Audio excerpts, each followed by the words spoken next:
In this video, I'm going to show you how to paint tiles. We've got some rusto-leum tile paint here, and we're going to prep this tile ready for painting exactly how it recommends to do it on the tin. So the first thing you want to do is clean your tile with some sugar soap. We've got some sugar soap here.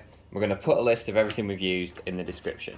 So this sugar soap is used to degrease the tile and clean it off before we can paint it, and it recommends use 1 part sugar soap to 10 parts water. So because we're only doing one tile for a demonstration, we're just going to use this cap to measure out our sugar soap. So we've got 1 part sugar soap, and then we're going to do 10 parts of water.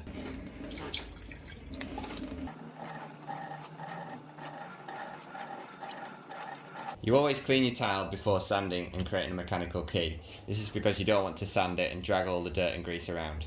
You always clean your tile first and then sand it. So we've got our sugar soap here, mixed with our 1:10 ratio, and this often works best if you actually use warm water instead of cold. So we'll put a bit of our cleaning solution on there, and we can just use our scouring pad. Obviously if you have a large area, you'll need to mix up more of this, and you just want to clean all the grease and grime off your tile. Now it's really important, and the manufacturer's instructions state that you need to dry this off thoroughly before we start to apply our mechanical key. So we just make sure that our tile's dry, because next we're going to have to sand it down, and we don't want our sandpaper or our abrasive pad to get covered in water. We've cleaned off all the dirt and grease. We can now begin to scratch the surface to create a mechanical key. This is important as it just allows the rusto-leum tile paint to stick. So you can use anything you want to scratch up the surface, but I always find that good old sandpaper is one of the best things to use.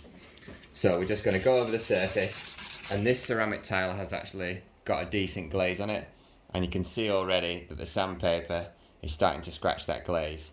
You can see how glossy this ceramic tile is, and if we don't add a mechanical key, we can risk our paint coming off. You can see that we've now scratched up the surface of our tile. So when we use our tile paint, it will actually go into these little grooves and scratches created by our sandpaper and just help the paint to stick to the tile. Ceramic tiles are not very porous. A sponge, which is very porous, has lots of holes in. The paint can actually absorb into it and stick. Whereas when you're working with a glossy ceramic tile, it's very difficult for the paint to get in. So it's always important that we use a mechanical key. And it's also what the manufacturers of the tile paint recommend. It's particularly important to do this if you're using your tile paint on the floor or in a high traffic area. The manufacturer states that the tile has to be perfectly dry before we can start to apply our rusto-leum tile paint. You don't need to dilute or thin the paint at all. This rusto-leum paint is actually water based, so we can literally just apply this straight on. The only thing the manufacturer states is that you should give it a good thorough stir beforehand. So we're using this oyster tile paint from rusto-leum. Give it a little stir, mix it all together per the manufacturer's recommendation, and then just to make this a little bit easier, we're going to decant some of it into this plastic tray just so it's a little bit more stable. The manufacturers state that the rusto-leum tile paint can be used with a brush or a roller. This should be quite an interesting test because we've got quite a bright coloured tile, so we're just going to be able to see how many coats this needs.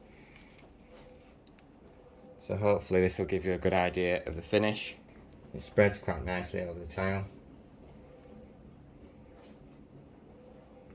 It's really nice to use.